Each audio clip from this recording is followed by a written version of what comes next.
Coming up, a lawsuit is filed after an EMT's death in an ambulance crash. Dedicated to Eastern and Southern Kentucky, this is WYMT Mountain News at 11. Good evening, I'm Steve Hensley. The family of a Southern Kentucky EMT killed in an ambulance crash is filing a lawsuit. The wreck happened in Garrett County on April 1st and killed two people, a 75-year-old patient and 26-year-old EMT Chast McCarter, who worked for the Somerset-Pulaski County EMS.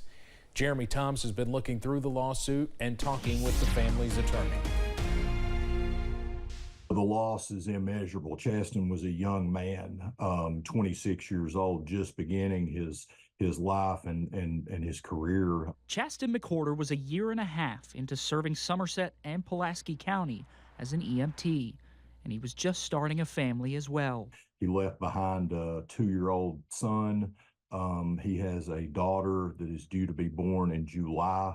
His family's attorney, Matt Garman, says they are still waiting to learn more of the facts of this case through discovery. There will be accident reconstructionists in this case. There haven't been any truck inspections yet. But they believe that the other driver in the Garrett County crash that killed Chaston is at fault. He pulled directly out in front of Chaston on the main highway there, US 27. That other driver was Corey Dunn of Lexington, who was driving a truck for Clem's Refrigerated Foods. Both have been sued on 11 counts, largely dealing with negligence and wrongful death. He was an employee of Clem's and acting within the scope of his employment at the time of the accident. Therefore, they're really responsible for the driver's acts. Knowing all that the McCarter family has lost, Garman is seeking damages in an effort to do as much as he can for them within the legal system. We took this case to fight for Chaston's widow, Elizabeth, and the family, and we intend to do so. That was Jeremy Toms reporting. We reached out to an attorney representing the defendants in this case, but have not heard back. You cannot take animals to the Kentucky River Regional Animal Shelter in Perry County until further notice. A post on social media tonight says they have exceeded maximum capacity. They have more than 250 dogs right now and 58 cats. They are urging everyone to spay and neuter your pets. A free adoption event is planned for April 29th through May 1st. The shelter serves Perry, Knott, Letcher, and Breathitt counties. New data from the Kentucky Department of Education shows that substance abuse by Kentucky students has spiked since the 2017 school year. Data shows the number of times students were written up in connection to something like drugs, alcohol, or tobacco products. In the 2022 school year, the number of incidents in elementary schools increased nearly 500%. In middle schools, it was closer to 300% and more than 100% in high schools. Education leaders say part of the reason for the spike is the mental health of students.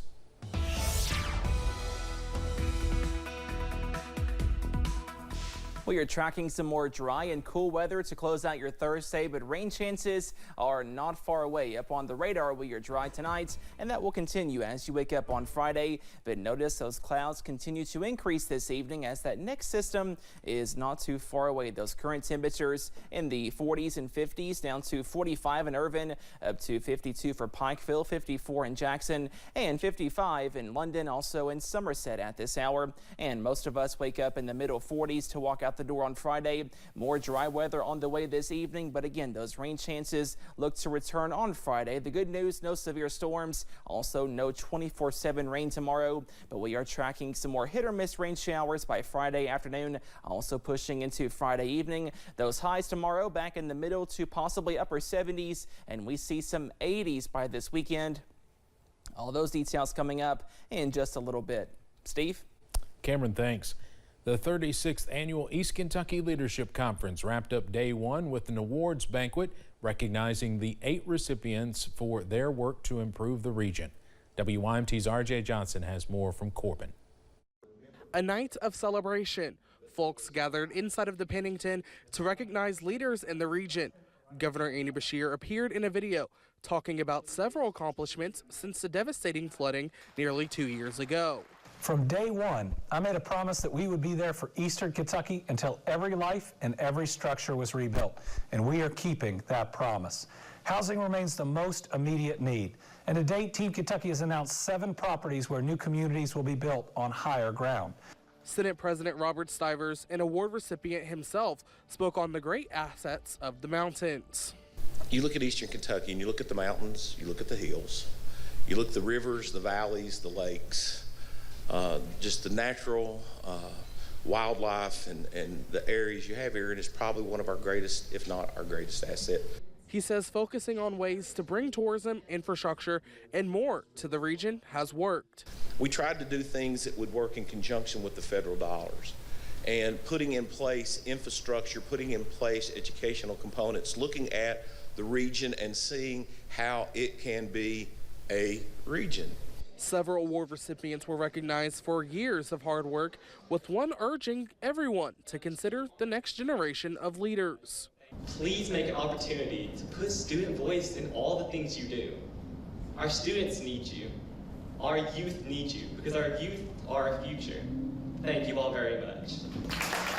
The day began with sessions on a variety of topics, with the theme being comeback communities, housing, and redevelopment strategies. In Corbin, RJ Johnson, WYMT Mountain News. Now, for the list of award winners, you can find this story on WYMT.com and the WYMT News app. The conference continues tomorrow, and we will also air a special on the award showcase Monday, May 6th at 7 p.m. here on WYMT. Lawmakers secured more than $3 million for a project in Leslie County. The LECO Park project is in the beginning of construction. The complex will include baseball fields, hiking trails, and other activities. Leslie County Judge Executive William Lewis says it will have an impact on economic development. Lewis said, quote, Eastern Kentucky is home to some of the most beautiful destinations this side of the Mississippi, and now Leslie County will be at the forefront for travelers to visit, end quote. The University of Kentucky broke ground today on the new UK Cancer and Advanced Ambulatory Building. The facility will become the new home of the UK Marquis Cancer Center, a comprehensive spine center, an ambulatory surgery space, and other outpatient services. Health leaders say every year more than 30,000 Kentuckians receive a cancer diagnosis. When the facility is done, they say it will accommodate a growing patient population. This facility is part of Grand Hope, creating even more capacity for patients, improving their treatment experience, and increasing access to cutting-edge research and treatment. The new facility and an adjacent parking garage are set to be complete by 2027. A partnership in Martin County is bringing light to poverty and progress, marking the 60th anniversary of President Lyndon Johnson's visit to the mountains with a conference to continue the battle he began. WYMT's Buddy Forbes was there as the event kicked off with a legendary entertainer. Dream Appalachia is focused on turning ideas into innovation. Bringing together all kinds of community leaders to talk about the things we talked about: connection, synergy, innovation, how we can take personal responsibility for our future. Kicking off the first poverty conference in the town where the war on poverty began 60 years ago. And that movement had the strong belief that God's intended best days for Appalachia were ahead of us and not behind us. Celebrating the young movers and shakers Thursday night to wrap up a county-wide contest in which students imagined their dreams for their hometown. We're excited to be able to recognize those students who gave a lot of time, effort, and energy into those contests, and really to continue to help really encourage those dreams. Leading up to the free concert for a musician who once dreamed in the same hills they call home. The Big Sandy's own Ricky Skaggs.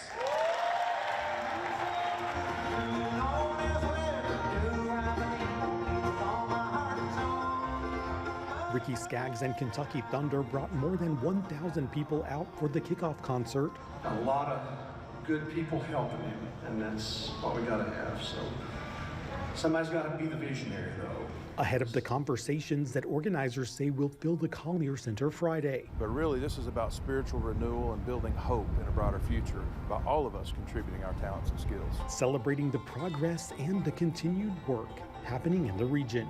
But in the next 50 years, local Eastern Kentuckians, local Martin Countyans, local Lawrence Countyans, local people from the region, we all have to take a bigger role in the future. One conference and concert at a time. In Martin County, Buddy Forbes, WYMT Mountain News. Bet it was a great concert too. The Dream Appalachia Poverty Conference kicks off at 9 o'clock tomorrow morning. We will have live coverage on WYMT and on the WYMT Facebook page. Now here is a concert lineup you might not expect. The legendary Rolling Stones are bringing a touch of Eastern Kentucky with them on their Hackney Diamonds tour. Kentucky's own Tyler Childers is set to join as a guest artist just in Orlando, Florida on June 3rd at Camping World Stadium. It will be a clash of rock and country and different generations. Tyler is 32 years old. Mick Jagger is 80. Coming up on Mountain News at 11, presidential immunity and former President Trump's federal election interference case is now before the U.S. Supreme Court. Plus, we are tracking some spotty showers tomorrow and warm weather for this weekend. Your forecast after this break.